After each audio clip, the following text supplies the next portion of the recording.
Best varicose veins చికిత్సనే పొందండి. నొప్పి లేని చికిత్స కోసం సంప్రదించండి ఎవిస్ హాస్పిటల్. నమస్తే రమగారు. నమస్తే జయ. రమగారు, గ్యాస్ట్రిక్ సమస్య భలే బాధ పెట్టేస్తుందండి. ఎంత అసలు దీనికి కూడా ఇంత ఇబ్బంది అనిపిస్తుంది, కానీ అల్లకల్లోలం అయిపోతాం రమగారు. గుండెలు నొప్పి వచ్చేస్తుంది, ఎడచేయి లాగేస్తుంది, పై ప్రాణాలు పైన పోతాయి. ఏం జరుగుతుందో అర్థం కాదు, ఉక్కిరి బిక్కిరి అయిపోతాము. అవును, ఒక్కొక్కరు ఒక్కొక్క రెమెడీ చెప్పేస్తూ ఉంటారు. అయి తాగు, ఈ తాగు, ఈ మింగు, అయి ఉయ్యి అని కదా. ఏదన్నా అంటే గ్యాస్ట్రిక్ సమస్య అసలు రాకుండా ఉంటే జాగ్రత్తలు ఏమన్నా తీసుకోగలిగితే తీసుకోవటం. మీకు తెలిసిన పాత రెమెడీస్ ఏమన్నా, హోమ్ మేడ్ రెమెడీస్? ప్రధానమైనది జయ గ్యాస్ట్రిక్ ట్రబుల్. ఇది వరకు ఇంత ఉండేది కాదు. ఇప్పుడు మనకి స్ట్రెస్ రిలేటెడ్ ఎక్కువ. స్ట్రెస్, సమయం లేకపోవటం, ఏమంటారు అదే ఏమంటారు, వేళలు, భోజన వేళలు సరైనవి కాకపోవటం ఒకటి స్ట్రెస్, కాలాతిక్రమణ చేసిన భోజన వేళలు, తర్వాత ఏమో నానా రకాల ఫుడ్స్, ఎన్నో రకాలు విరుద్ధాహార భోజనాలు ఒక్కొక్కసారి, అవి కూడాను ఎప్పుడు వేళ తప్పి తినటం. మార్నింగ్ బ్రేక్ఫాస్ట్గా పొట్ట ఖాళీగా ఉండి ఉండి ఉండి ఉండి హెవీగా తింటాం. ఆ తినేటప్పుడు కూడా మితాహారం కాకుండా అమితాహారాలు. కొంత టైం గ్యాప్ ఇచ్చేసామంటే మళ్ళీ తినేటప్పుడు ఎక్కువ తినేస్తాము, అదొక ప్రాబ్లము. తర్వాత ఈ బజార్లలో రోడ్ల మీద తినడం, బాగా బయట ఫుడ్, అది పెద్ద కారణంగా ఉంటుంది.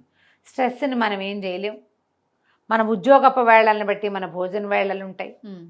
తర్వాత అతి మసాలాలు, అతి కారాలు, యూజ్డ్ ఆయిల్స్, ఇవన్నీ బహుశా గ్యాస్ట్రిక్ ట్రబుల్కి కారణాలు అయి ఉండొచ్చు. ఇవేవి కాకుండా సహజంగానే వాళ్ళ ఒంటి తీరు ఏదో జీన్సో అవి కూడా అయితే అయి ఉండొచ్చు. చిన్న చిన్న హోమ్ రెమెడీస్ తోటి కొంత మనం సర్దుకోవచ్చు దీన్ని. ఇవాళ రేపు ఏంటంటే యాంటాసిడ్స్ విపరీతంగా కౌంటర్ టాప్ దొరికేస్తాయి జయ. కాస్త గ్యాస్ ఇష్యూ రాగానే వెంటనే కాస్త తేన్పులు వస్తున్నాయి, లేదా పై ప్రాణం పైన పోతున్నట్టుంది, గుండెలో పట్టేసింది, పొట్ట బిగించేసింది అలా అనిపించగానే ఇమీడియట్గా యాంటాసిడ్ వేసేసుకుంటారు. ఏదో ఒక డైజిన్ లాంటివి ఇంట్లో దొరికే ఉంటుంటాయి, అందరిళ్లలో డైజిన్ సీసాలు ఉంటాయి, పోసేయడం. తర్వాత ఈనో కలిపేసుకుని తాగేస్తూ ఉంటారు. ఈనో అయితే మరీ ఘోరంగా, సోడా తాగేవాళ్ళు, కోక్ తాగేవాళ్ళు, లిమ్కాలు తాగేవాళ్ళు బోల్డ్ అని కనిపిస్తాయి. ఇలాంటివి ఉన్నాయి జనరల్గా. హాట్ వాటర్ తాగేవాళ్ళు ఎంతమంది ఉన్నారు? చాలా తక్కువ రమ్మగారు. మనకు అసలు తాగాల్సింది అది. ఇది వైద్యం కాదు, తాత్కాలిక ఉపశమనం. రైట్. ఇవి తాగితే ఏమవుతుంది, కూల్ డ్రింక్స్ కానీ ఈనో కానీ తాగితే తేన్పు వచ్చేస్తుంది. ఏంటో మనకి ఫ్రీ అయిపోయిన ఫీలు, అది నిజంగా ఫ్రీ అవుతుందో అవదో తర్వాత తెలుసు. అదే, కానీ ఇప్పుడు దానివల్ల మనకి శరీరానికి జరిగే చెడేమిటన్నది మనకు కనపడుతోందా? అసలు ఆలోచించాం. లాంగ్ రన్ లో యాంటాసిడ్లు అవి కూడా ప్రమాదకారులుగా పరిణమించవచ్చు కదా, ఈనో లాంటివి కూడా. అవును కదా. కార్బనైజ్డ్ డ్రింక్స్ అవి తాగటం వల్ల ఏవి, ఇప్పుడు మన కోక్ లాంటివి, లిమ్కా లాంటివి, సోడా తాగిన ఎముకలకి మంచిది కాదు కదా. దానివల్ల రావాల్సిన సైడ్ ఎఫెక్ట్ ఖచ్చితంగా వస్తుంది. ఏ సైడ్ ఎఫెక్ట్ లేనివి, ఏదైనా ఎఫెక్ట్ ఉంటే అది గుడ్ ఎఫెక్టే అయ్యే వాటిని ఎందుకు ట్రై చేయకూడదు? 100% అండి. యాంటాసిడ్లు వాడకండి, నా సిన్సియర్ అడ్వైజ్ మాత్రం అది. హాట్ వాటర్ అంటారా? హాట్ వాటర్ తాగండి. ఒకటి, భోజనము ఒక ముద్ద తక్కువ తినటం అలవాటు చేసుకోండి. సాధ్యమైనంత వేళలు పాటించండి. స్ట్రెస్ మేనేజ్మెంట్ చెయ్యండి. ఇవన్నీ చేయలేమంటావు నువ్వు. చెయ్యాలి, మరి చెయ్యాలి. మసాలాలు, కారాలు అవి తగ్గించండి. నేనైతే కొన్ని పార్టీస్లో కొంతమంది ఫ్రెండ్స్ ఇళ్ళలో కూడా చూస్తా, బిర్యానీ చేస్తారు జయ, ఆ మొత్తం ఉన్న అన్ని రకాల మసాలాలు పోస్తారు జయ, ఘాటుగా ఉండాలట బిర్యానీ. నిజంగా తినే వాళ్ళకి చెమట్లు పడి, నేను ఒక్క స్పూన్ తిన్నా 2-3 గంటల దాకా నాకు ఉక్కపోస్తున్నట్టే ఉంటుంది. మామూలుగానే మీకు కారం తగిలితే ఎక్కిళ్ళు వస్తాయి. అయినా నేను కారం తింటాను. మొదట ఏదైనా నెయ్యి అన్నం తినాలి అంతే. నేను కారం తింటాను, తినకపోవటం కాదు, అది డ్రైగా ఉంటుంది గొంతు నాకు, అందుకని ఎక్కిళ్ళు వచ్చేస్తాయి. ఆయిల్, నెయ్యి కావాలి. దీంట్లో ఈ మసాలాలు, ఇన్ని మిరియాలు, స్టార్ అనీసు, ఏలక్కాయలు, లవంగాలు, జీలకర్ర, జాజికాయ, జాపత్రి, ఇంకా ఏమిటో పెద్ద ఏలక్కాయలు, ఇవి కాకుండా ఇంత పొడి, అవన్నీ రుబ్బి పోసి గసగసాలు ఘాటుగా ఒక స్పూన్ తినేసరికి చెమటలు పట్టేయాలి. అలాగే ఉండాలి. దీంతో పాటు కోక్ ఉండాలట.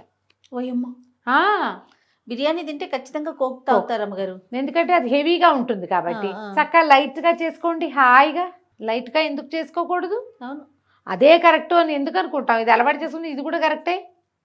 జనం అంతా ఇదే తింటుంటే వాళ్ళు కూడా ఇలాగే చేస్తారు, అంతే కదా. అతిగా తినటం వల్ల మనకు పైగా ఇంత మసాలాదారు దట్టించిన వ్యవహారాన్ని మనం ఇన్ టైం భోజన వేళలు కాకుండా వేళ తప్పించి 4 గంటల వేళ రాత్రి 12 గంటల వేళ తిన్నామంటే అంతే కదా. మన కర్మకి మిడ్ నైట్ బిర్యానీ బిర్యానీ రమ్మంటారు వాళ్ళు. కూడా అవి ఉన్నాయి తెలుసండి. 4 AM బిర్యానీ, 6 AM బిర్యానీ అనుకుంటూ.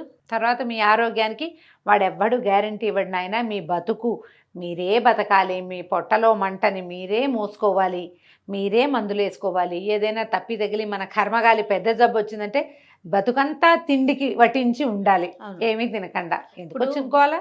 కంటి నొప్పో పంటి నొప్పో అంటే పైకి వాపు కనిపిస్తుంది, ఈ కడుపులో మంటకి సమస్యకి కనిపించదు, చెప్పలేము. ఈ మంట, ఈ గాలి, పొట్టలో కదులుతున్న గాలి ఎంత ఇబ్బంది పెడతాయి. ఎంత గాలి ఎంత అవసరమో అంత అనవసరం కూడా. ఉక్కిరి బిక్కిరి చేసేస్తుంది. బేసిక్ రూల్స్ కొన్ని పెట్టుకోవాలి జయ. వేళ పట్టున ఆహారము, సాధ్యమైనంత ఇంటి భోజనం, సాధ్యమైనంత సాత్విక ఆహారం, అన్నిటికీ సాధ్యమైనంత రాసుకోవాలి. ప్రతిదానికి అదే అప్లికేషన్. మీరు భోజనం హెవీగా అయితే ఒక గ్లాసెడ్ వేడి నీళ్ళలో కొంచెం నిమ్మరసం, చిటికెడు ఉప్పు వేసుకుని తీసుకోండి. నిమ్మరసం వల్ల ఏమవుతుంది, మన ఫుడ్లో ఉన్నటువంటి ఐరన్ కంటెంట్ ఏమైనా ఉంటే ఫుడ్లో పదార్థాలు ఐరన్ ఒంటికి పట్టిస్తుంది. కొంచెం పొట్టకి తేలిగ్గా ఉంటుంది, మెల్లిగా డైజెస్టివ్ సిస్టమ్ స్పీడప్ అయ్యి చకచకా వెళ్ళిపోతుంది పొట్టలోంచి కిందకి. ఆల్రెడీ అది వేడెక్కుంటుంది. ఇంకా వేడి నీళ్లు కొంచెం మరి చాలా అన్ని తాగకండి, కొద్దిగా తాగండి, కొంచెం తాగండి. తర్వాత ఆయుర్వేదిక్ వస్తువులు కొన్ని హింగ్వాష్టకం అని, భాస్కర్ లవణం అని ఇలాంటివి దొరుకుతాయి, అవి తీసుకోవచ్చు మనం. హింగ్వాష్టకం చాలా హాయిగా ఉంటుంది. తర్వాత ఏం చేయొచ్చు మనము, చిన్న అల్లం వాటర్ తాగొచ్చు.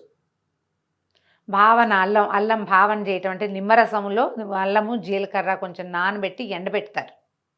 జీలకర్ర బాగుంటుంది, అల్లము బాగుంటుంది. అవి కొంచెం నోట్లో వేసుకుని నమలటం, సోంపు నమలటం, సోంపుతోటి టీ లాగా పెట్టుకుని వేడిగానే తాగటం, మసిలి పెట్టక్కర్లా, ఒక్క పొంగు రానిస్తే చాలు. హాట్గానే అంత సోంపు రసం, సోంపు నీళ్లు, సోంపు టీ అనుకోండి. తర్వాత జీలకర్ర టీ ఒకటి, కొద్దిగా ధనియాలు, జీలకర్ర, కరివేపాకు వేసి మరిగించిన టీ, అవి కూడా తాగొచ్చు. జనరల్గా చాలామంది భోజనం తర్వాత టీ కూడా తాగుతారు. టీ తాగితే అన్నం అరిగినట్లు అనిపిస్తుంది. టీ సంగతి నేను చెప్పలేను, పాలు పోసిన టీ సంగతి నాకు పెద్దగా నమ్మకం లేదు, కానీ ఇవి బాగుంటాయి. వీటిలలో ఏమైనా హెవీ ఆయిల్ ఫుడ్స్ తీసుకున్నప్పుడు ఇలాంటివి తీసుకోండి.